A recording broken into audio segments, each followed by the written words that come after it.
For a very long time, Donald Trump has been threatening to prosecute people. Who is the OG of Donald Trump's prosecutorial wrath?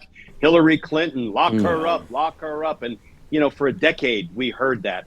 And he was always threatening his opponents. That's right. with prosecution and with jail. That went on for 10 years before he finally found a consigliere at the Department of Justice in Pam Bondi who would do his criminal bidding. Because I'm sorry, Glenn, but under Jeff Sessions, they declared there was no case against Hillary Clinton, and right-wing media never reported this to the Trump fan base. I'm so sorry. Go on. Yeah, no, that's okay.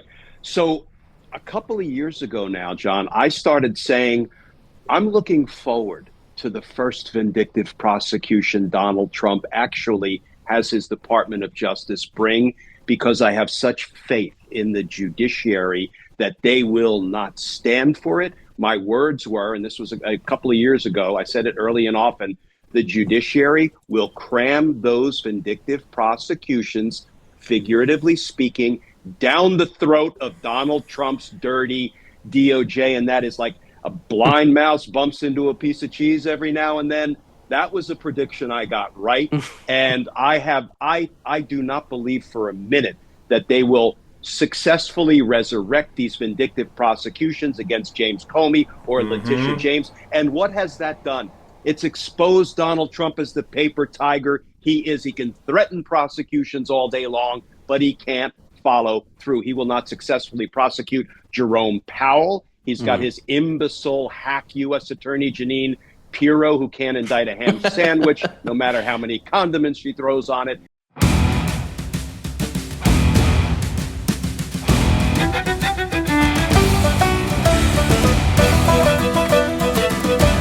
Welcome to The Oath and the Office. I'm John Fugelsang, joined as always by the star of this show, Ivy League political science professor, author of The Oath and the Office and The Presidents and the People, and a man kicked out of Wu-Tang Clan for being too hardcore.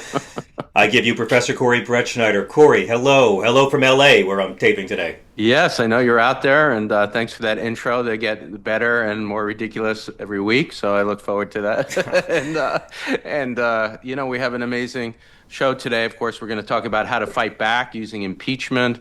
We're going to talk about the Federal Reserve case that the Supreme Court's going to hear, and then we have this amazing guest, and Glenn Kirschner is going to talk to us about the attack from the DOJ, the weaponization of the DOJ as an insider, somebody who worked there for a long time. So a great show today.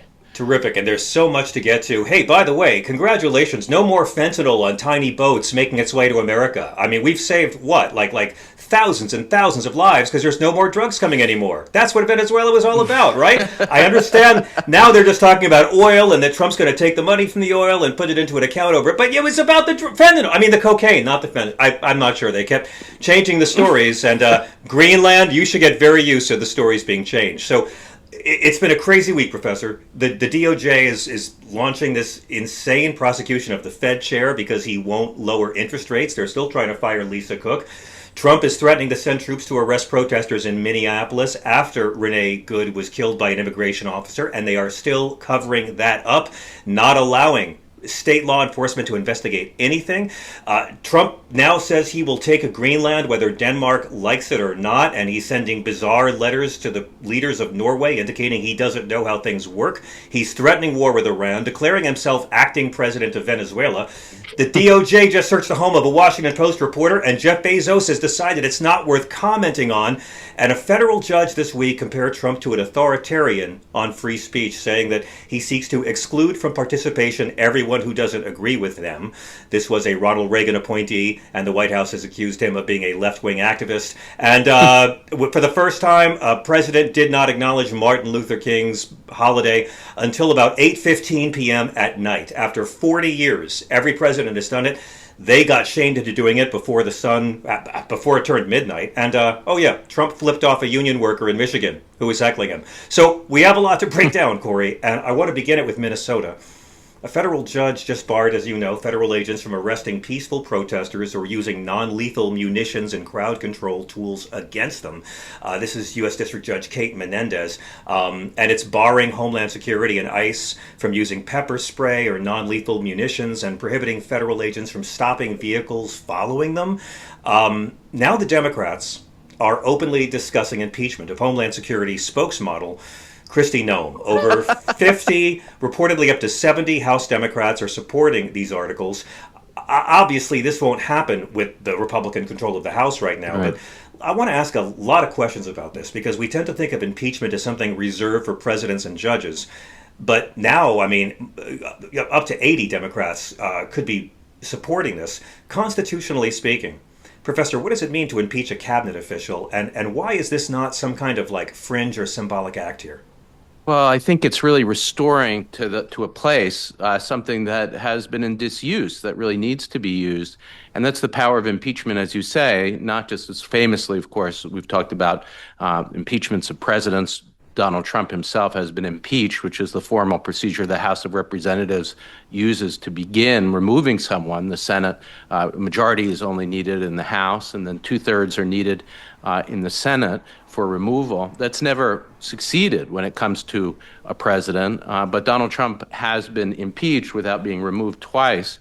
But less understood, as you say, just to elaborate, is that that same procedure, 50% of members of the House and then 2/3 of members of the Senate, can be used not just to remove presidents or federal judges, but to remove also cabinet officials, top government officials, including cabinet officials. And, you know, that actually in some ways is more true to the origin of impeachment. One of the places really where impeachment comes from is the British system, is England. And in England, you couldn't impeach the king, of course. The king had a right to rule. In fact, if you criticize the king, you could be charged with sedition. But the idea was that even though the king could do no wrong, could make no mistake, couldn't be subject to indictment or removal, that his advisors could steer him, or her, I should say, in the case of Queen's, wrong.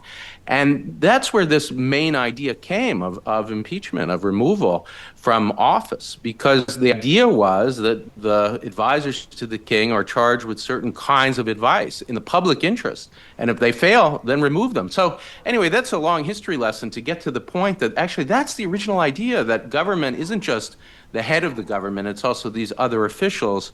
And I think politically, too, it's such a smart thing to do because it puts pressure on somebody who's really at the center of the abuses that we're seeing. And it tees up the constitutional issues. I read the articles of impeachment, and there are a number of them. But one of the most important things that they do is they systematize all the abuses that we've talked about as an impeachable violation of constitutional rights. And the simple point that's made in the articles is that Noem, like a president, is also charged with enforcing the law and the Constitution. And if she's violating rights of free speech, rights of due process systematically. By the way, I just watched a local police chief in Minnesota talking about how his own officers are having their rights, their due process rights violated by randomly being approached on the street and being asked for papers. All, he said, actually, people of color. You know, these are systematic civil rights violations. So how do we tee that up? How do we make that the central story, not just the horrible killing of Renee Good, which we covered in depth last week, but the systematic abuses of ICE? Well, impeachment does that. So yes, this is one of those places. How do we fight back? I think the Democratic Party is exactly right. And yes, we won't have the votes for removal, but it starts the process. It puts it on the agenda, and it makes one of the central issues, although some Democrats don't seem to agree with this, what should be the central issue, I think, of this midterm election, which is the systematic constitutional abuses by the Trump administration. Yeah, I want to see a lot more articles of impeachment for a lot more members. I mean, they can just table them until January 2nd of 2027. I want to go through some of the specific grounds they're citing, but I just got to ask, because my job is to come here and ask the dumb questions that our listeners would be too prideful to ask, not me. what are the constitutional standards for impeaching an executive branch officer like a DHS secretary? It's like the president, right? Yeah. I mean, it's high crimes and misdemeanors about criminal law, or is it about abuse of power and violation of constitutional norms? Oh man, John, I'd say not only is that not a dumb question, it's about the most important question you can ask about how our government is supposed to function and how it's not functioning. And that's absolutely right. This phrase, high crimes and misdemeanors, is the same standard whether we're talking about a president, a judge, or one of these cabinet officials, as we're talking about here. But what does it mean? It certainly sounds like, and this is why it's far from a dumb question, a great one, like what you need to show is that she committed a crime. And yet the things that I was describing are not crimes. It's not that she'd go to prison necessarily. It'd be very hard to prove, that she's guilty of a crime. But certainly, maybe not all of it. But we'll get to that in a second. Go on. Maybe we'll see. I mean, there are some, I should say. The contracting, for instance, and the notes about self-dealing are potentially criminal offenses. But the deprivation of civil rights, of constitutional rights, although they might be criminal, that's not the way they're outlining. And that's also very important to point out. It's not the standard that we use in impeachment to see whether or not to remove a public official. In a criminal trial, we have to show beyond a reasonable doubt. In impeachment, it's more like preponderance of the evidence that it's likely that they've done this. But most importantly, to go to your question, if you look in a criminal law textbook, there is no section of a criminal law textbook. And you take, for instance, first year criminal law in law school, almost all law schools require it. You're not going to see a section of that book called high crimes and misdemeanors because that's not a criminal category. It's more an idea, again, going back to England, that's where the phrase comes from, that the office was demeaned. That's the sense of misdemeanor that's being used or lowered. And that, in other words, that there was an abuse of power, a failure to do the duty of enforcing the Constitution and the law that all public officials take an oath, not just the president, all public officials take an oath to pursue. So, no, it's not a criminal offense. It doesn't require the same standard of proof, and it's the different kind of category.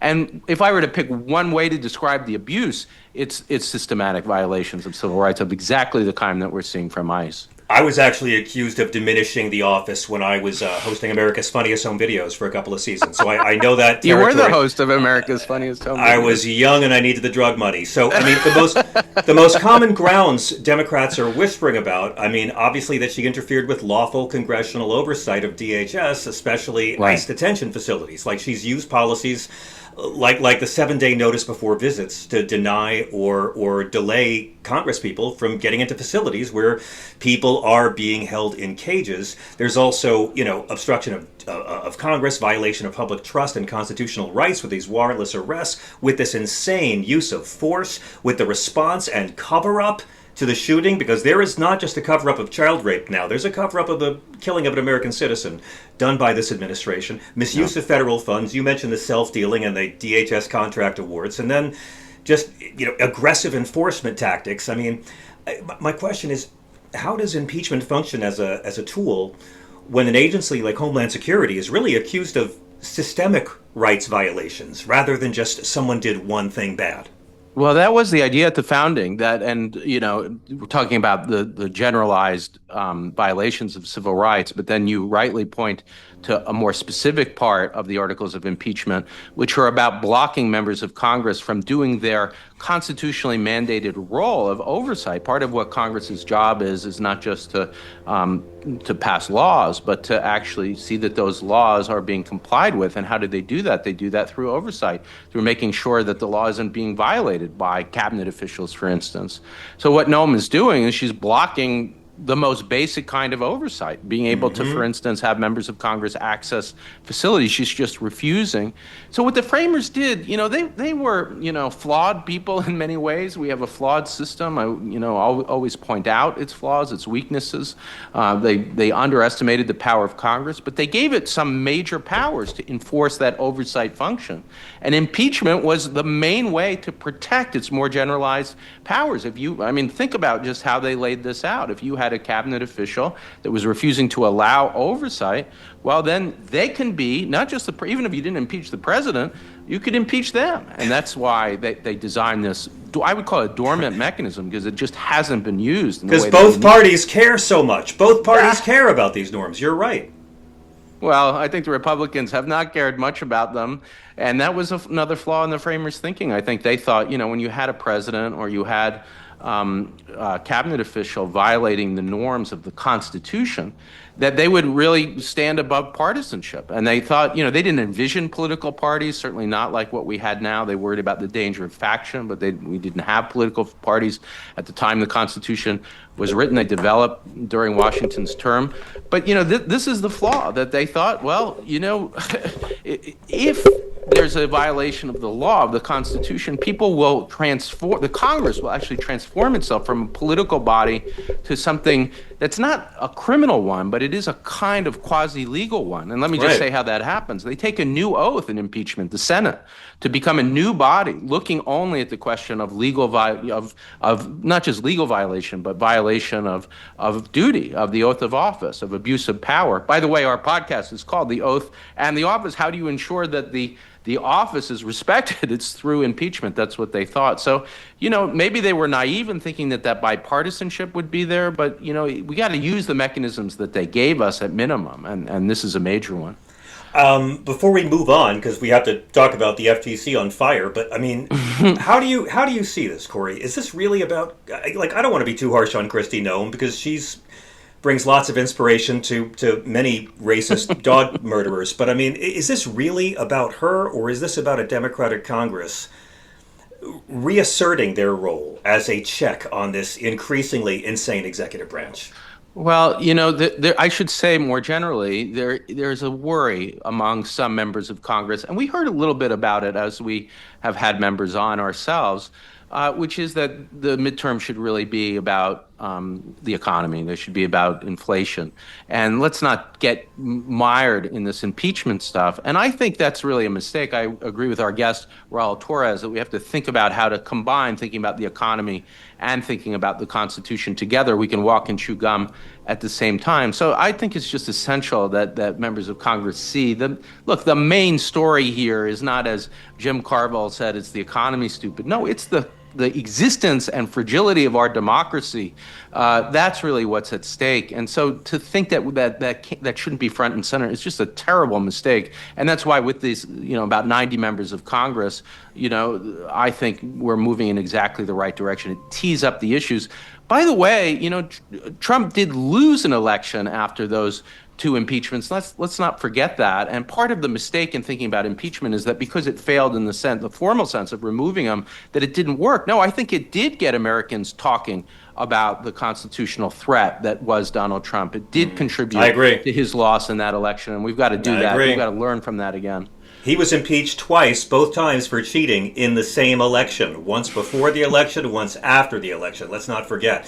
I also want to remind everyone, Minnesota has taught us what MAGA Christianity's level is right now, which is, Corey, the killing of Renee Good is a tragedy, but she was also a terrorist, so it's really good that she got killed.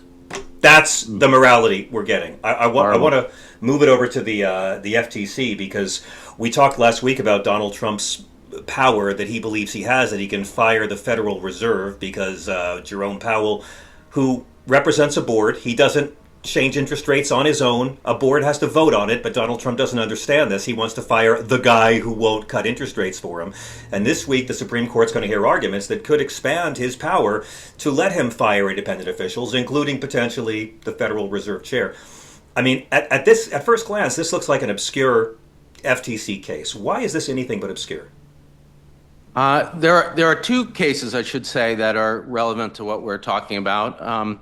One is the case that was heard a number of weeks ago about the firing of the Federal Trade Commissioner, and the question in particular was whether or not the law that says you can only be fired for cause in that case is constitutional. And under the theory of the unitary executive, which we've talked a lot about, the Trump administration is trying to argue that you can't keep the president from hiring and firing for political reasons, and that this law passed by Congress that says that you need cause is unconstitutional. So that's level one, and that's what the president's ultimately trying to achieve. And the reason he thinks, by the way, that he can fire a Federal Reserve governor, why he could fire the head of the Federal Reserve, Jerome Powell, is because he thinks that these laws, like in the Federal Trade Commission or in the Federal Reserve, that limit the president's power to hire and fire for any reason, including political reasons, that those are all unconstitutional. Yes. But then we've got this second case that's going to be argued Wednesday, January 21st, so people will be listening to this after it's been argued. And what's going to happen on this case, this Wednesday case, we're recording this before the case happens, is a related question. It's directly about whether or not the president can can fire at will for for any reason a member of the Federal Reserve.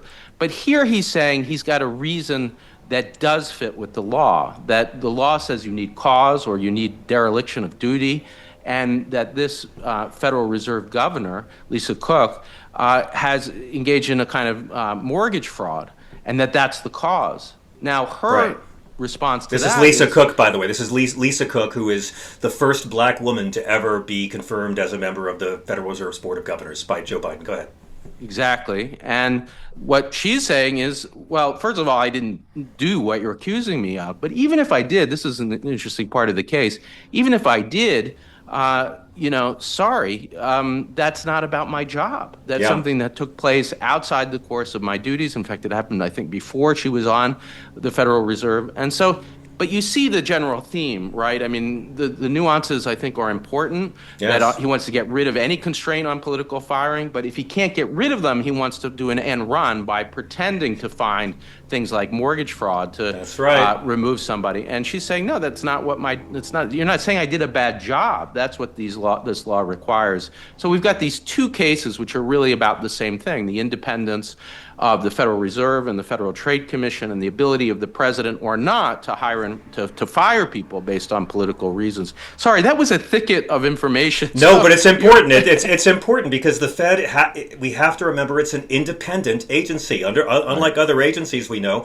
the Fed is funded through interest that's earned on securities at its own. Like that's how independent it is. It's not through Congress appropriating money for them. And as you said, it's got this 7-member board of governors. And for whatever reason, Donald Trump has decided to go after the first and only black woman to ever be there. Joe Biden nominated Lisa Cook for a new 14-year term in 2023. In the midst of all of this, listeners can go and Google the fact that Donald Trump is quite guilty of the very things he's been accusing Lisa Cook of doing.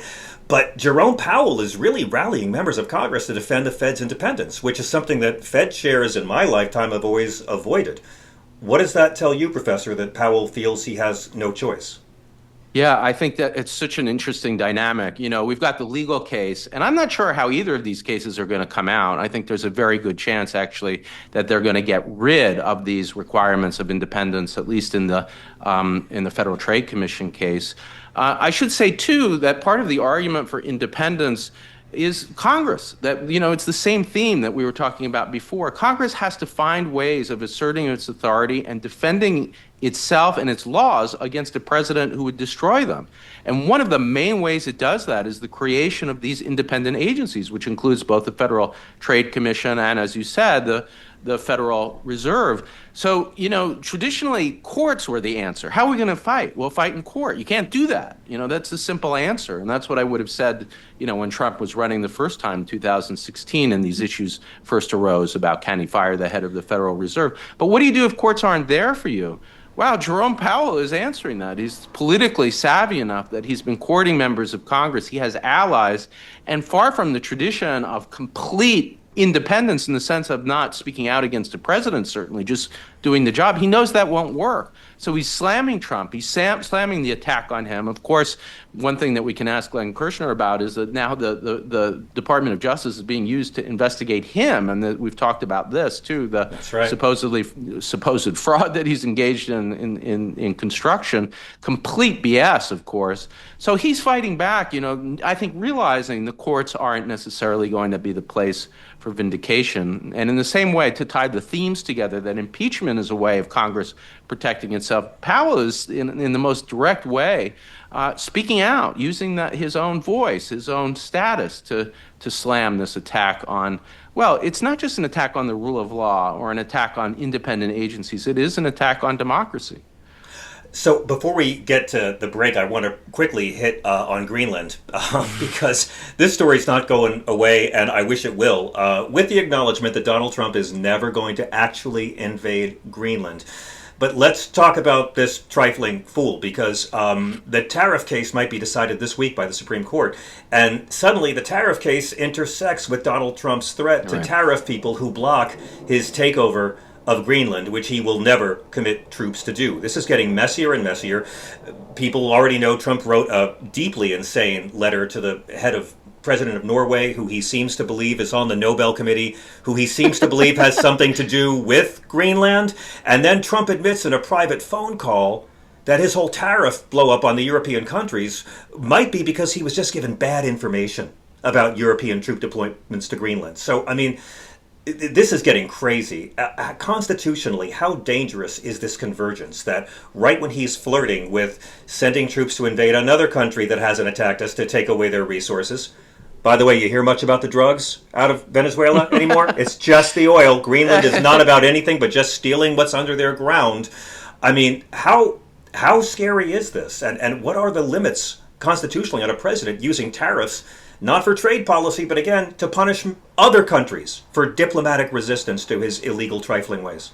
Well, as listeners know, and you know, I've been involved in the tariff case. I helped write an amicus and file an amicus brief arguing that, no taxation without representation means that the tariff power rests with Congress, not with the president.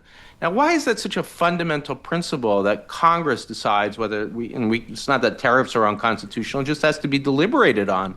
It's because the main powers can't just rest with the dictator acting unilaterally. And if you allow the tariff power to combine with the president's ability to engage in diplomacy and threats of war, he's also not supposed to engage in, but we know that this president is doing that. Well, it starts to give up all of the power of democracy to one person and to allow a kind of dictatorship, an imperial dictatorship, where you're using the power of tariffs, the power of economic sanction at will. I think the framers didn't want that. They wanted in a democracy questions of war certainly to be deliberated upon by Congress, and relatedly questions of tariffing or taxation in that sense to be deliberated by Congress. So what he's doing is this sort of realizing the worst fears of the framers, that these two powers, the tariff power and the war power, could be abused. And, that's why we've got to reclaim both. Hopefully this tariff case will put a limit on his ability to unilaterally impose these tariffs at will. That's hopefully. What we're arguing. Yeah, I don't want to keep Glenn Kirschner waiting in the lobby too long, but let me just ask you one more question. I mean, this whole thing seems to it's just pushing us closer to this pre-Constitution model of a monarch. I mean, the president just pursues territory and demands his tribute, and we seem to be watching that right now. What role, Corey, is the Supreme Court supposed to play when a president's impulses turn imperial and unconstitutional? Well, when you add it all up, that's exactly the threat here. That, you have this case about tariffs. We talked about Lisa Cook. We talked about the Federal Trade Commission. We talked about Noem's abuses. Each one of them is not a threat to democracy necessarily, but if you add them up, it's a huge threat. And the role of the court, certainly, the court is not going to limit the president's war power. Unfortunately, it has this political question doctrine. It's not going to get involved in military questions like that, even though it should, in my opinion. But I'm hopeful anyway. We'll see. I might be wrong that the court is going to protect the tariff power because, to me, no taxation without representation. We all learned that in seventh grade civics. That's like the core power of Congress. And so, in that area, I'm still hopeful it will assert itself. As of January 21st, we'll see. I might be wrong. All right. Listen, folks, we got to take a break. I know it sounds bleak out there, but just remember, the world is repulsed by this. Stocks just did a 2% dip, the biggest in a month over the Greenland fear. This guy's not getting more popular. His tirades are not getting more popular. Please, folks, stay calm. If you get stressed, don't forget, stop and smell the train wreck. Quick break. Back in just a moment with the great Glenn Kirschner and the great Corey Brettschneider, and I'll be the guy telling jokes. This is The Oath in the Office. Don't go away. Yeah. that this next guest has returned to the podcast, in spite of his many reasons to want to avoid me. Glenn Kirschner is a hero to anybody in the internet age who cares about justice in this country. He has taken the skills he learned as a military prosecutor and JAG to call out injustice, to call out real-time constitutional violations. In my opinion, from a conservative point of view, on our airwaves, and it's a blessing anytime we can talk to him. I was really blessed to have Glenn do a talk back with me at a special we did for my book in D.C. a few months ago. And Corey, I'm always excited anytime I can be around Glenn, because I look dumb next to you, but I look extremely dumb next to him. I love it, and of course we've had a few return guests, but not many. And at the top of our list certainly was Glenn Kirschner, who joined us very early on when we launched the oath in the office. And the issues that we've been talking about, the attack on our democracy, on free speech, on the very rule of law, far from going away, have just gotten more worrisome and more increased. And of course, Glenn spent a long period of time in the Department of Justice and is in many ways, as much as he is a renowned commentator and insider who knows the intricacies of the Department of Justice, a very different Department of Justice, I take it, from the one that we see now. So Glenn, in just launching us, I mean, I really want to ask you about the weaponization of the Department of Justice and what we're seeing from the attacks on Comey and James in particular, the resignations of a number of Department of Justice lawyers from the Civil Rights Division related to the attack on citizens in Minnesota. And to ask you the general question, I mean, what do you make of all this, having worked in the Department of Justice and seeing the hollowing out? I imagine it's demoralizing, but is there anything to be hopeful about too in these resignations? And I guess another kind of question, not to throw too many at you at once, is, I mean, I hope you're writing these down, Glenn. This is still your intro, by the way. Go on, Corey. What do you make of those who are there? I have a lot of former students who are in the Department of Justice. I know you have a lot of colleagues. Where's the line? I mean, maybe we could start with that, actually, of resignation. I mean, when do you send that letter in? When do you give up? When do you stop fighting from the inside for what's right? Yeah, so that's an intensely personal decision. I had lots of friends and former colleagues contact me really right after they received the fork in the road email from Elon Musk and his minions saying, why don't you leave your low productivity government job in favor of a high productivity private sector job? Nothing could be more insulting to career public servants. Amen. Who were in that job not for the money, but for the mission, because we were representing the interests of the American people. And I had so many friends call and say, Glenn, can you talk through this with me? It's an intensely personal decision. Do you stay and fight, perhaps only to be unlawfully terminated, and then have to spend the next couple of years fighting your wrongful termination in court? Or do you opt out? Do you say, I can't be part of this evil, lawless regime, so I am leaving? Right. Everybody made the best decision they could. Of course, the ones who tried to stay, like people in the Civil Rights Division, and I would love to talk about the abdication of the Civil Rights Division's solemn duty to investigate officer-involved shootings resulting in death. But, they made their own decision. So, I understand not being able to work for the regime. I couldn't. I served under every president continuously from Ronald Reagan to Trump in his first term. And I got out about halfway through Trump's first term.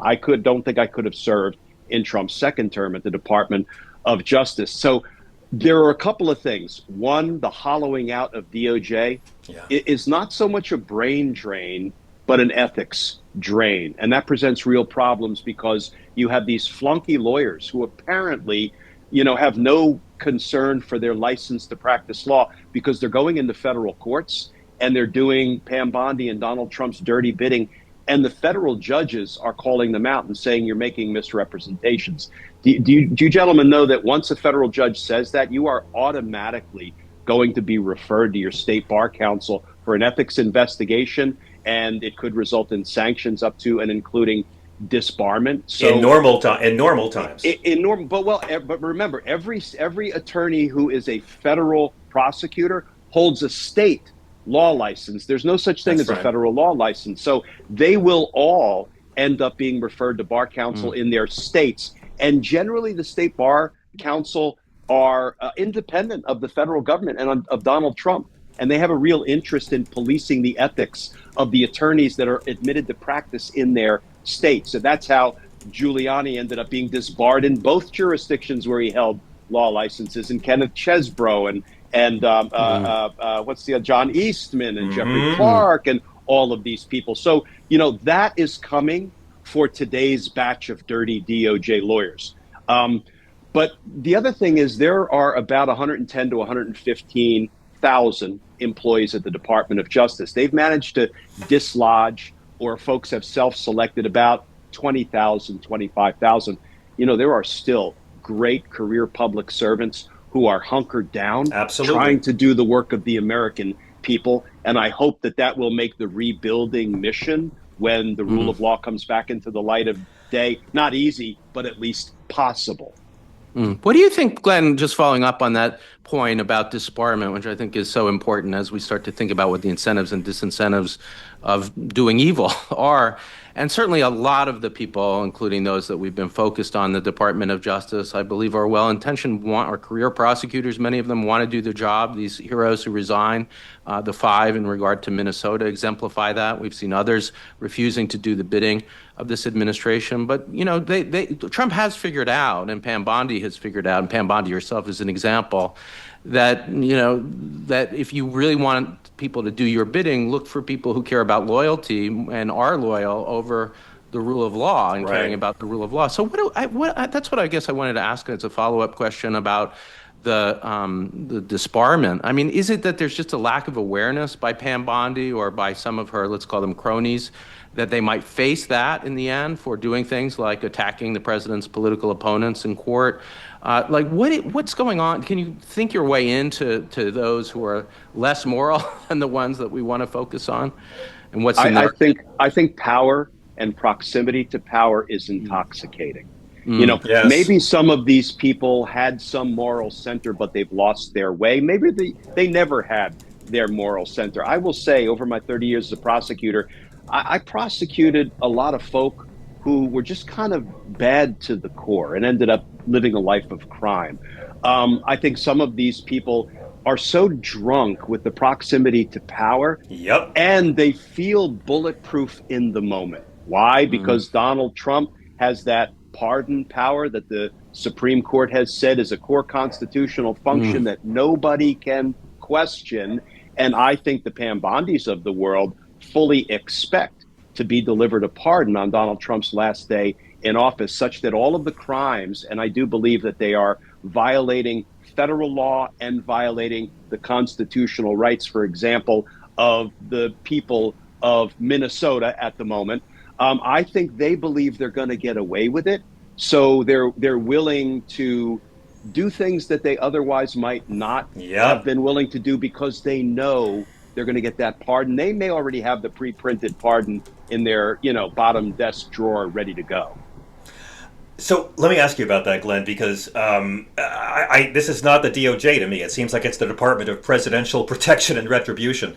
Pam Bondi, from your vantage point, you've worked under a lot of presidents. You've also worked under a lot of attorneys general. What makes her tenure different from other biased partisan attorneys general you served under? And even with a full federal Trump pardon, Pam Bondi can still be disbarred, right? Or even prosecuted in the state of Minnesota. Yes. So first of all, any violation of state law is pardon proof. It is beyond the reach of a presidential pardon. And as you say, pardons have absolutely no applicability to bar counsel investigations and disbarment of attorneys. So, she's going to get got on some front, I believe, for what she's doing. I don't know what makes Pam Bondi as lawless as she is proving to be. But, she really started early on when, on day one after being sworn in, she said, now let me unroll and announce my enemies list. These people did Donald Trump wrong, and these are the people we're going to open investigations into. I didn't see that coming. I thought she would at least pretend to be a legitimate attorney general for some period of time and maybe do this kind of in closed door rooms, but she was all in from jump. So, but I can't explain why. If I may, it was long before day one. She personally solicited a $25,000 contribution from Trump when she was Florida Attorney General 13 years ago, while her office was weighing whether they would join the lawsuit against the scam Trump University. So she signaled, early on. I mean, when Trump appointed her, he was letting the world know this AG takes bribes.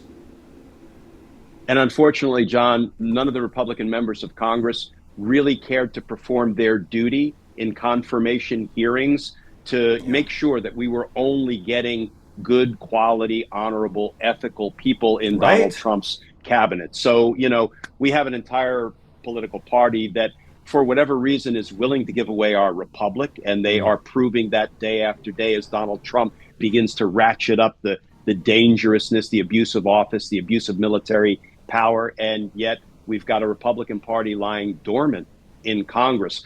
I continue to hope that changes, maybe hoping against hope. But, that's one of the ways Donald Trump could be stopped.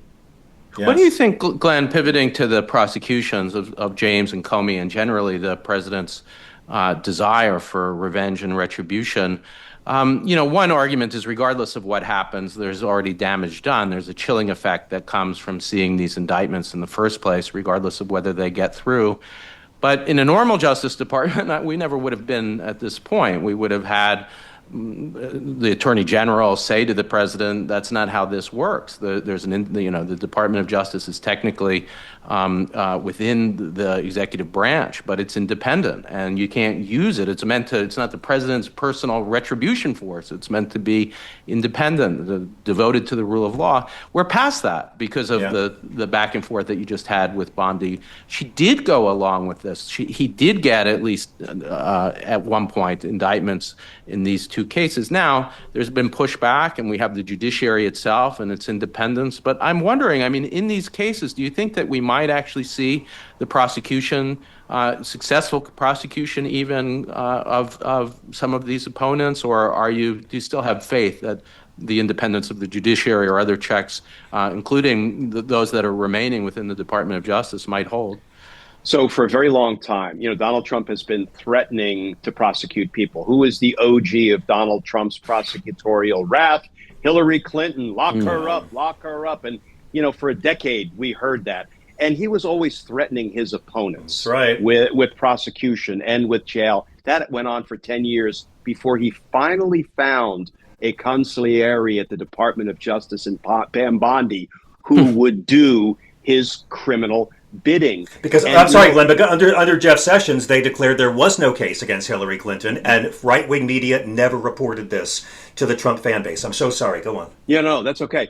So a couple of years ago now, John, I started saying I'm looking forward to the first vindictive prosecution Donald Trump actually has his Department of Justice bring, because I have such faith in the judiciary that they will not stand for it. My words were, and this was a couple of years ago, I said it early and often, the judiciary will cram those vindictive prosecutions, figuratively speaking, down the throat of Donald Trump's dirty DOJ. And that is like a blind mouse bumps into a piece of cheese every now and then. That was a prediction I got right. And I do not believe for a minute that they will successfully resurrect these vindictive prosecutions against James Comey or Letitia James. And what has that done? It's exposed Donald Trump as the paper tiger he is. He can threaten prosecutions all day long, but he can't follow through. He will not successfully prosecute Jerome Powell. He's got his imbecile hack U.S. Attorney Jeanine Pirro, who can't indict a ham sandwich, no matter how many condiments she throws on it. And the only one that I put in a different category is John Bolton, because the people who indicted John Bolton are career prosecutors at the U.S. Attorney's Office for the District of Maryland. It appears they have the goods on him, at least based on the indictment. If they can prove what they put in the indictment, it looks like Bolton probably violated the law, John, in much the same way that General David Petraeus. violated the law, and he was prosecuted and held accountable for it. And I don't feel bad for General Petraeus. He served the country honorably. But if you're going to write a book, don't compromise classified information. And it looks like John Bolton did something quite similar. So he may be successfully prosecuted. Interestingly, it will still be a vindictive prosecution. I say that because the Biden Department of Justice also investigated him, ultimately decided not to bring charges, maybe not because he didn't technically violate the law, but because we don't prosecute every case where somebody violated the law. Right. If we did, we would run out of resources in 24 hours. So it was still vindictively brought, but that doesn't mean there wasn't a factual basis to bring the prosecution. So most of these vindictive prosecutions are not going to succeed, and that will weaken Donald Trump, not strengthen him. It is an interesting case in the Bolton case, which we've talked about as well, where you have independent prosecutors who are prosecuting what look to be, problematic facts of a crime, but you also have a motivation of a president pushing for these prosecutions simply because of political reasons. One, question there, I guess, is whether or not there's a taint that comes from the fact that, there are all sorts of crimes that aren't prosecuted. The fact that these are being pushed so hard because of the president's vindictiveness. So I invite you to respond to that. But also, I'm also wondering about another, just where I agree with you. I don't think that we're going to see James and Comey, the most purely political prosecutions, go to prison. But I do think there's a puzzle about where it will stop. And I think, years ago, you and I would have said, well, it'll stop with the attorney general. That's not happening. Maybe it'll stop with career prosecutors. Not clear, because so many of them some of them, I should say, have been corrupted. So is it the judiciary there that's doing the work? So that is a double question. Yeah. So first of all, the judiciary is the point of light amidst the Trump-induced darkness. And we can talk more about that, including many of the Trump-appointed judges who have ruled hard against Donald Trump. Yeah. But, to go back to the vindictive prosecution piece, I'm sure the viewers know that the courts didn't even get to the motion to dismiss based on vindictive prosecution. They didn't even get to that far in the litigation. Right. Why? Because Lindsay Halligan, who was no more U.S. Attorney for the Eastern District of Virginia than was Bugs Bunny, walked into the grand jury having no lawful authority to set foot in the grand jury, twisted arms, I infer, because she walked out with indictments that no subsequent prosecutor has been able to get. And what happened? Well, the judge ruled that she was not U.S. attorney. She was not lawfully authorized to obtain indictments, and dismissed the indictments before they ever got to the vindictive prosecution motion to dismiss. Lindsay Halligan may have been one heck of a beauty pageant contestant, but somebody should have told her, there's no swimsuit competition in the grand jury, Lindsay. Well, you don't know how she got the job, Glenn. Let's not judge. But can I ask about your career? Because I'm fascinated by the many years you spent as a federal prosecutor and earlier as a judge advocate general, and what drew you to public service. I'm curious, how did your experience in the military justice system shape your understanding of accountability, chain of command, the idea that no one, even powerful people, are above the law? In the military justice system, Glenn, how seriously is independence from political pressure taken? Interesting. Great question. And thank you for asking that. I was always drawn to public service, and it started in the military back in the 80s when I joined the Army as an Army JAG. My pop had served in the Army. And I always knew I had an interest in both military service because kind of serving a cause bigger than myself and trying to help others. And I was a little bit naive and wide-eyed and red, white, and blue, and we're the good guys for all reasons. Unfortunately, our government, we're now the bad guys, at least the leadership of the executive branch these days. But, in the military, we didn't call it political pressure. We called it command influence. What does that mean? It means if the commanding general of the military unit or post or installation where I was a prosecutor had, I was going to use an indelicate term, had a bone to pick with a particular soldier because he or she committed some crime. It made the military look bad. It made the division look bad. The commander couldn't be in a position to say, I want that person, I want that soldier prosecuted. That was akin to a president saying, I want somebody prosecuted. That's not the way systems of justice, whether military or civilian, are supposed to work. So we had lots of safeguards in place to guard against what we called command influence, because we wanted to make sure if we were going to court-martial a soldier, and I court-martialed many a soldier, that we were doing it fairly, we were doing it without fear or favor, we were only doing it based on the law and the facts, and then it would be tried to either a jury, which we called a panel, or a judge. And it was people may not know this, and they may find it hard to believe. It, in my experience, is an extraordinarily fair system of justice that really honors the rights of the defendant. We don't call them the defendant, we call them the accused in the military. And I was so well trained as an Army prosecutor and Army JAG that I think that experience and that foundation served me really well when I decided to leave military service and shift over to the Department of Justice. I wanted to ask you, also drawing on your career and this part of it in the Department of Justice, about Robert Mueller. And, one of the huge differences, and of course you worked very closely with Robert Mueller and know him extremely well, worked for him, as I understand, for a number of years. One of the huge differences between Trump 1.0 and 2.0 is it's very hard to imagine the kind of rigorous investigation into wrongdoing, in the interference in the 2016 election, but also, of course, as part 2 of the Mueller report talks about, the obstruction of justice, at least 10 instances of possible obstruction of justice by Trump.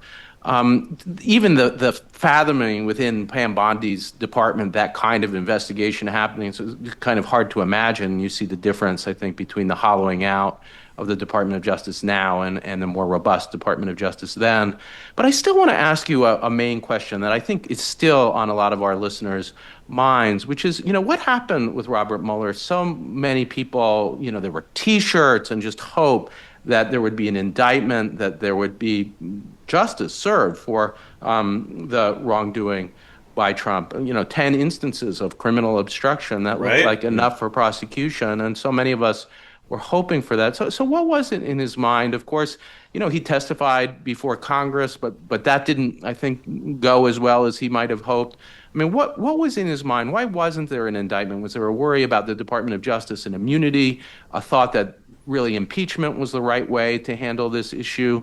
And, I'm asking you not just as a commentator now, but as somebody, of course, who knows the person at the center of that moment so more intimately well. Yeah, so I stand on Bob Mueller's shoulders. He was my chief of homicide. In many respects, I think it's fair to say I was kind of his right-hand guy for many reasons. In the office, he not only taught me how to handle homicide cases, but he taught me how to run the homicide section, because he was chief, but a couple of years after he left, I became chief of homicide, so responsible for supervising and overseeing all murder cases in Washington, D.C. So I think there are a couple of things involved in how the Mueller investigation and the Mueller report played out and ended up playing out poorly, in my opinion.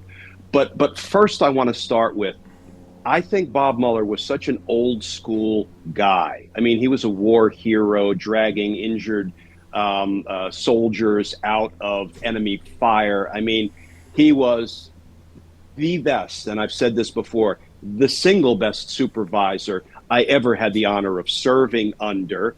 I think he may have still been living in 1974, where he believed, and he never talked about this with me, but he believed that if he delivered volumes 1 and 2 to Congress, the Republicans in Congress would do precisely what the Republicans in Congress did in 1974. They would have looked at it when the tapes were released in the Watergate era.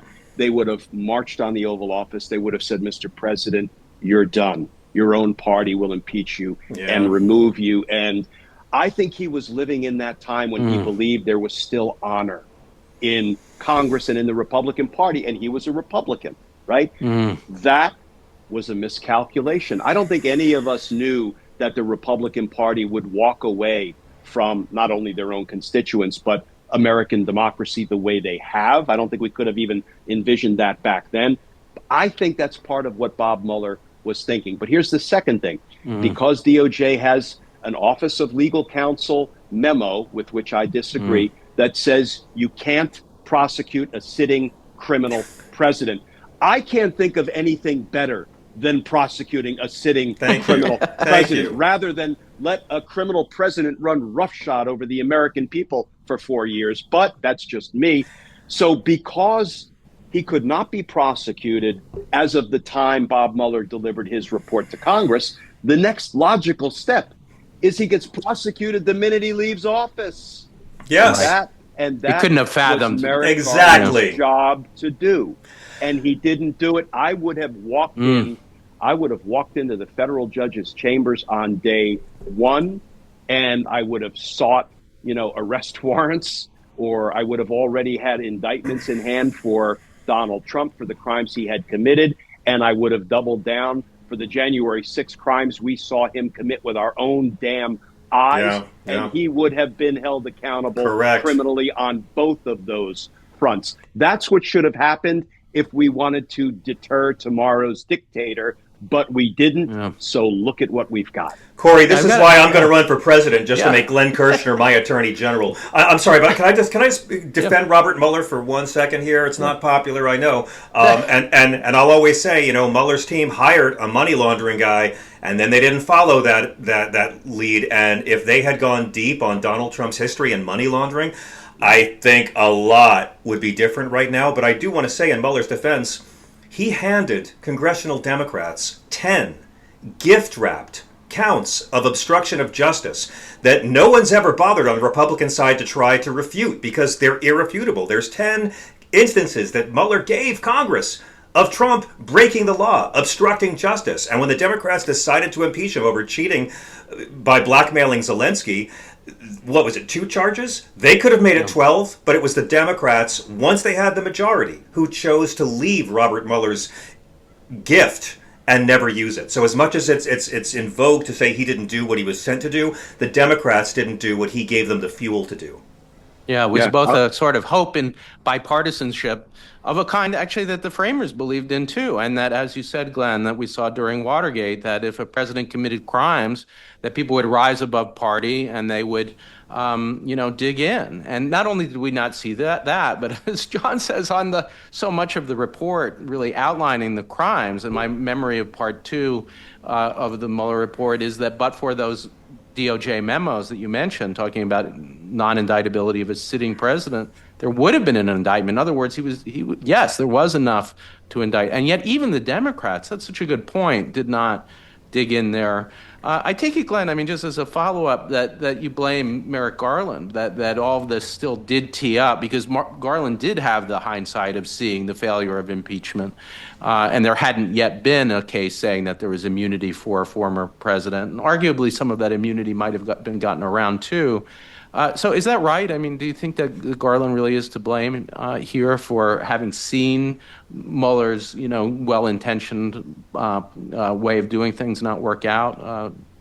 Or do you have a different way of seeing it? Yeah, no, I think he should have pursued the 10 obstruction counts. I think he should have pursued the attack against American democracy that Donald Trump launched in the harsh light of day. Go to the Capitol, fight like hell, or you won't have a country anymore. Stop the certification, stop the steal. I love that he used the word steal because he knew the election wasn't stolen, and that provides criminal intent. So, it was a laydown winner in this old prosecutor's opinion. But then he waited until the Senate finally had to put together a select committee to investigate the attack on the Capitol on January 6th.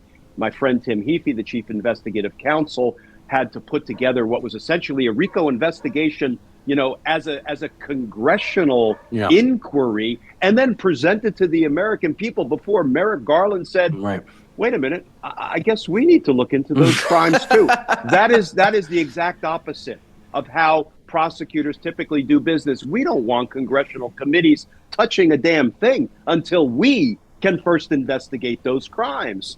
And yet Merrick Garland, and again, I don't think Merrick Garland is a bad guy. I think, he was well-intentioned, straight to the road to hell, right? And I think his main focus, misguided though it may have been, was in rebuilding and enhancing the reputation of the Department of Justice after what Bill Barr and Donald Trump did to it the first time around. And I would say, Merrick, look at where that's gotten us. Yeah. I mean, in the case of Mueller, we have this way of thinking back into the way he was seeing it. We had the example of Watergate, but after we saw that fail, waiting for Congress to take the lead. I mean, I guess, too, by the time the January 6th report came out, there was really no choice. There was so much pressure. The evidence of a crime was so strong. And as you say, the American people had seen it. But it looks like the timeline was just too late. I think, too, it is an important point, Glenn, that I don't want to lose this, that although there was a real debate, and in fact, I think you and I and John talked about this when you were first on, about whether or not sitting presidents could be indicted, it was so out of left field when Trump versus the United States came down that they agreed that former president, yes, when it comes to their official duties, but still former, were immune. I mean, just one of the worst decisions, not just of the Roberts Court, but of American history. And as you say, just to emphasize it, the framers had a system that said, okay, maybe impeachment first, but after removal, of course, indictment. And yet I think one of the things that gets lost in the presidential immunity ruling from the Supreme Court, which couldn't have a more appropriate caption, Trump versus the United States. Isn't that what we've been living through? Yes. Yep. But what people, I think, tend to forget or overlook is the Supreme Court.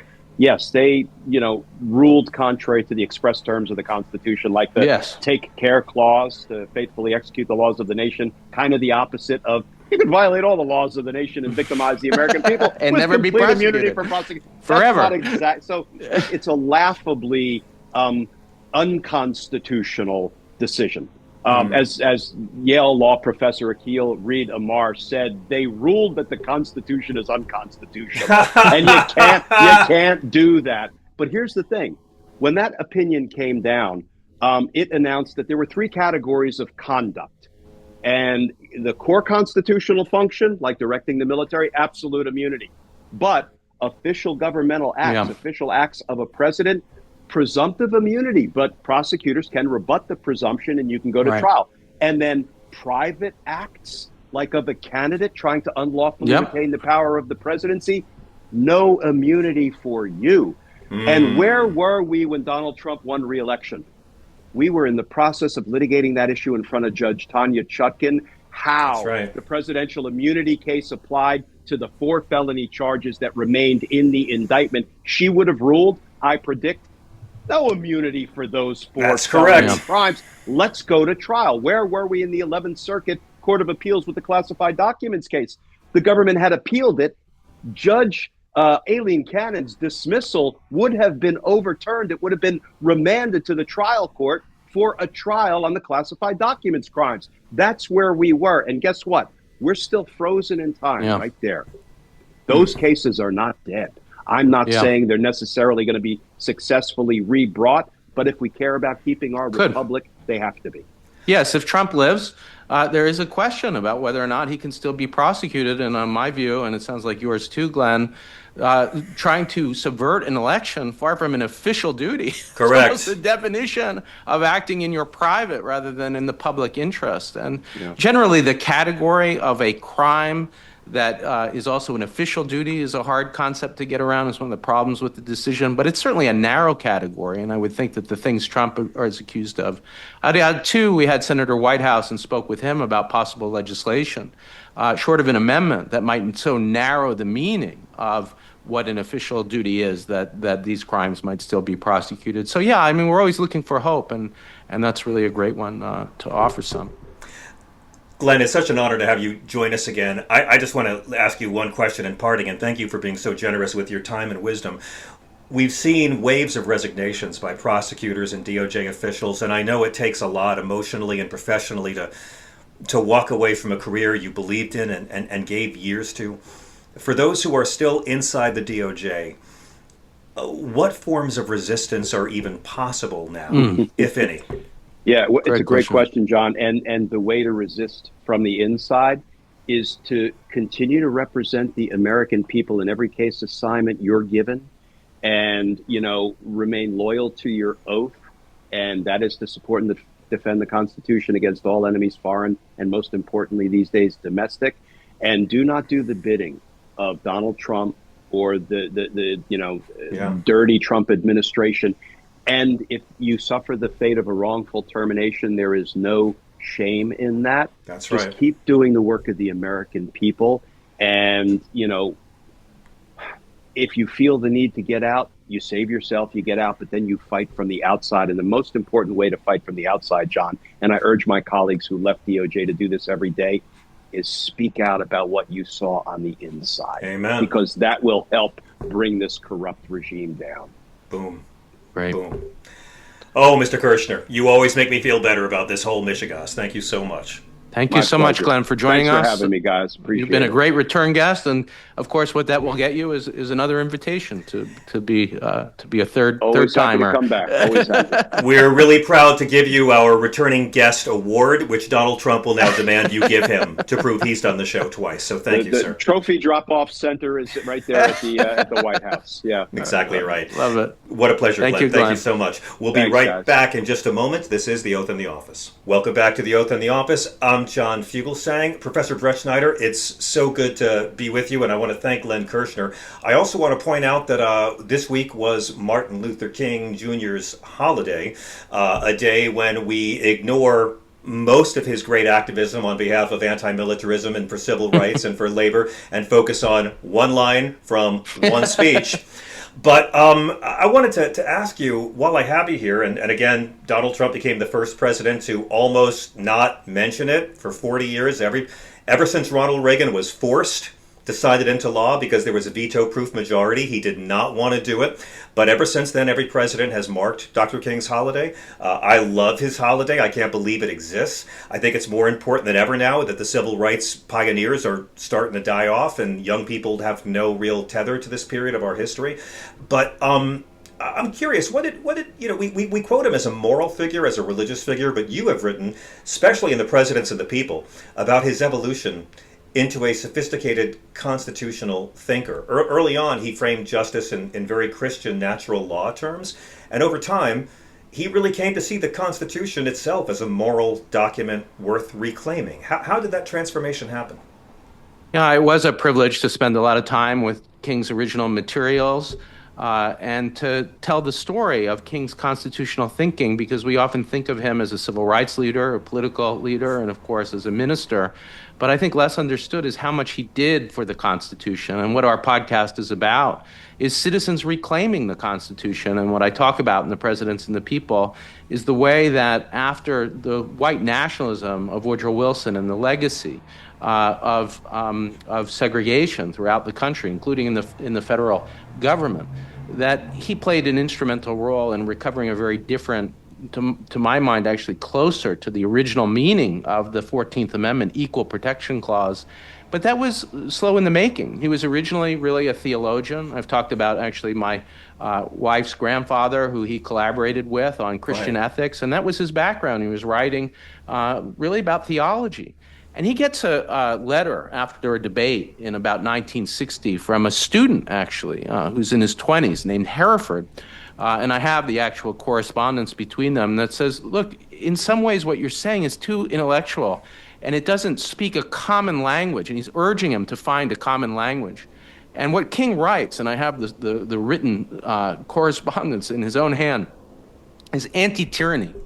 Yes. And this prompt from the student, it's not like the student tells him what to say, but he says what he wants to see, which is this common vocabulary rooted in the Constitution. He returns to the idea that in the same way that the Declaration of Independence was a resistance to British tyranny from the outside, that what is segregation but a tyranny? And he starts using the language of the Constitution, so much so that in his last speech, he talks about the idea, somewhere I read about the right to protest, somewhere I read about the freedom of speech. This amazing speech right before his death as a protest from sanitation workers that he's aiding a union strike.